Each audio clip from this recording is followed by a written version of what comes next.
Olá, estamos em ano eleitoral, mas você aí conhece as regras desse jogo? Eu sou Samuel Estraioto e este é o Sagres Descomplica Especial Eleições. Em 4 capítulos te convido a conhecer um pouco sobre as regras eleitorais. Comigo está o professor da área de Direito Eleitoral, Alexandre Azevedo. Tudo bem, professor? Tudo jóia, Samuel.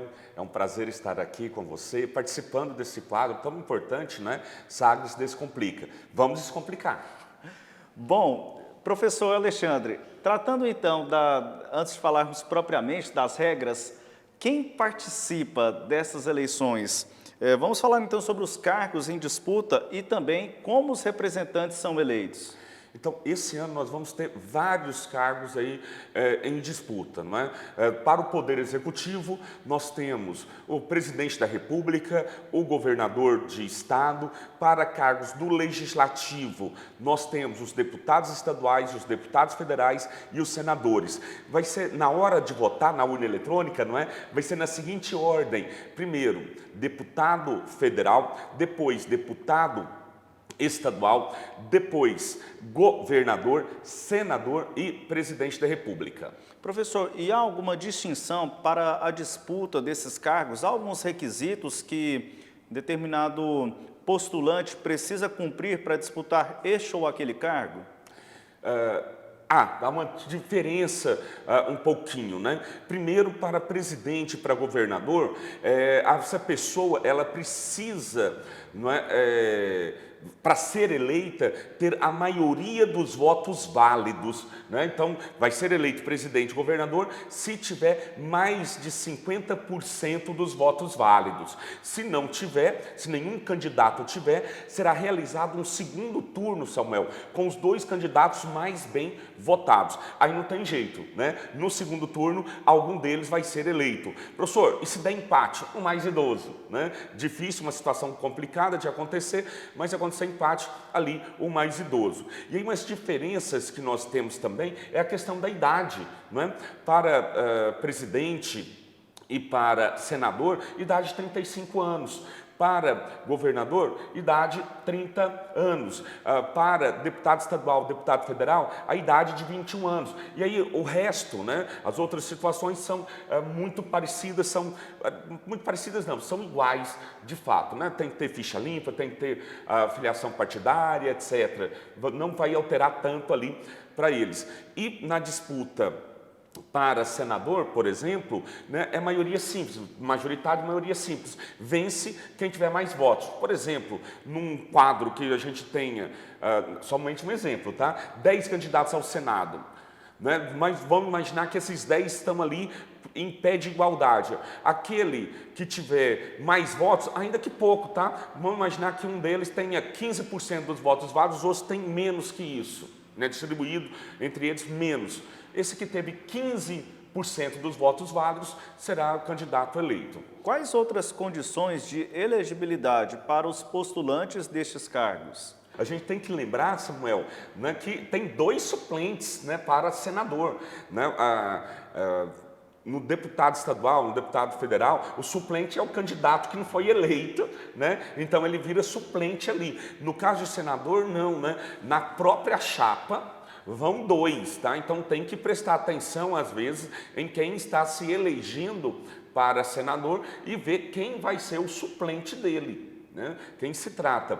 Outras condições que você colocou, Samuel, é o tempo de filiação partidária, né, de 6 meses, o tempo de domicílio eleitoral na circunscrição do pleito, né? Tem, no nosso caso aqui do estado de Goiás, tem que ser eleitor, né, no estado de Goiás há pelo menos 6 meses, e o principal ali, né, tem que ser escolhido na convenção do partido.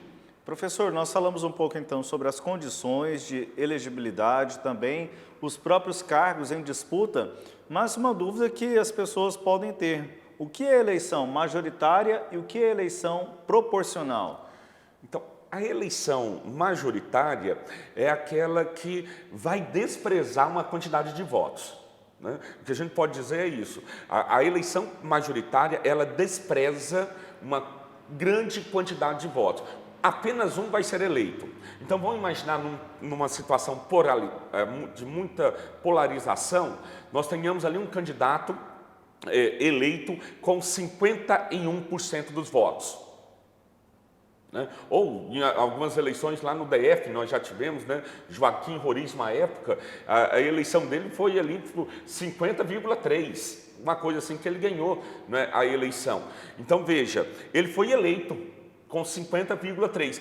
O que vai acontecer com os outros 49% do eleitorado? Vai ter que concordar, né, com o resultado. Né? Mas olha, o meu candidato não ganhou, é aquele lá que ganhou. Ok, na eleição proporcional acontece um fenômeno de aproveitamento de votos. Né? Então a pessoa vota, por exemplo, um deputado estadual, né, votou em determinada pessoa, né, e aquele voto dado a ele pode ser que não seja suficiente para o eleger, mas é feito um cálculo que leva em consideração toda a votação do partido.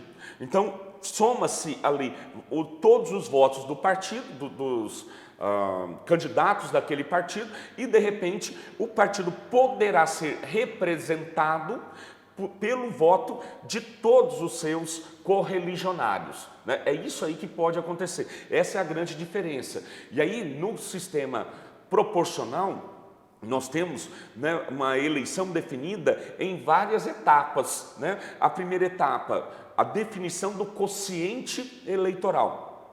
Eu pego a quantidade de votos válidos e vou dividir pelo número de vagas. Por exemplo, qual foi a quantidade de votos válidos para deputados estaduais em Goiás? X. Eu divido pelo número de deputados estaduais que nós temos em Goiás, 41. Eu pego a quantidade de votos válidos que teve para a eleição de deputado federal. Divido por 17, porque nós temos 17 candidatos. Esse quociente eleitoral, Samuel, é a quantidade mínima de votos que um partido político precisa ter para eleger um deputado estadual ou um deputado federal. Toda vez que um partido, na votação de todos os seus candidatos, bater o quociente eleitoral, ele vai eleger mais uma vaga. Né? Então, eu faço uma comparação com uma dúzia. Né? O que é uma dúzia? 12. Então, vamos imaginar que o quociente eleitoral seja essa dúzia. Toda vez que você tiver um número equivalente à dúzia, né, você vai eleger um deputado. Você não fala 12 bananas, você fala uma dúzia. Você não fala tantos votos ali, você vai falar tantos quocientes eleitorais que um partido atingiu. Essa quantidade de quociente eleitoral que o partido atinge, a gente chama de quociente partidário. Eu pego a quantidade de votos do partido, divido pelo quociente eleitoral e falo, olha, o partido atingiu o quociente eleitoral tantas vezes.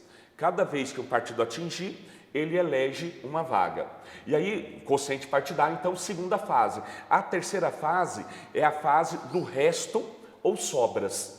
Para essa fase, Samuel, regrinha nova agora, regrinha nova, tá? O candidato precisa ter, o partido para ir para a fase do resto ou sobras, o partido precisa ter uma votação de no mínimo 80% do quociente eleitoral. Antes não precisava, nenhuma votação, já ia.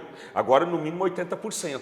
E ele precisa ter também candidato ou candidatos que tenham uma votação mínima de 20% do quociente eleitoral. Vai dificultar bastante, né, para eleger pessoas por essa regra das sobras, chamada terceira fase, né, de sobras eleitorais. Professor, mas ainda nesse sistema proporcional, ainda é possível, mesmo com a atualização das regras, daqueles fenômenos que tivemos em eleições passadas, como a eleição do Enéas, do Tiririca, do Clodovil, entre outros, neste mesmo aspecto? Samuel, você demonstra aqui, né, a sua inteligência, o seu conhecimento. Muitos falam, né, só lembram lá do Tiririca, mas esquecem exatamente desse personagem do que é o Enéas Carneiro. né?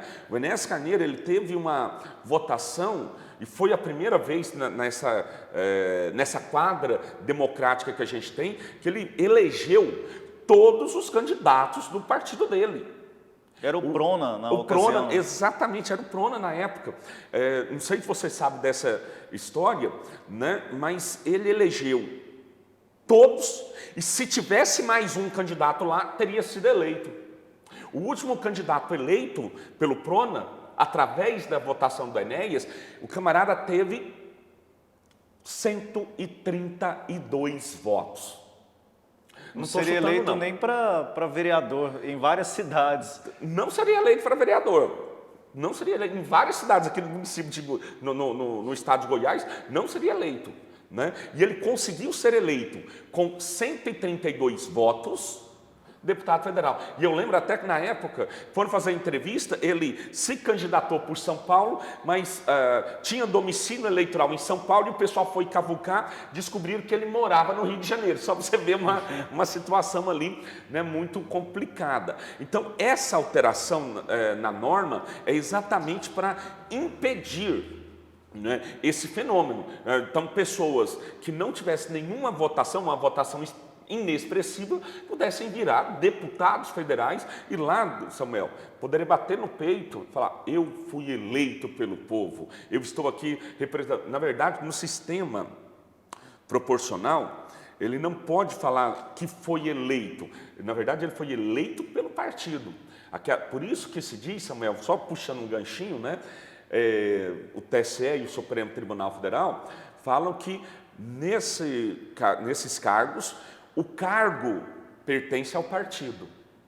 Porque, de fato, ele foi eleito por conta da votação do partido e não da votação dele especificamente. Por isso a fidelidade partidária? Por isso a regra da fidelidade partidária para cargos proporcionais. Deputados, vereadores, deputados estaduais, deputados federais e vereadores. Professor, obrigado então por esse nosso primeiro encontro aqui no Sagres Descomplica, especial eleição. Eu que agradeço, me coloco à disposição, né? E é bom descomplicar. Vamos descomplicar para você entender as regras e votar com maior segurança.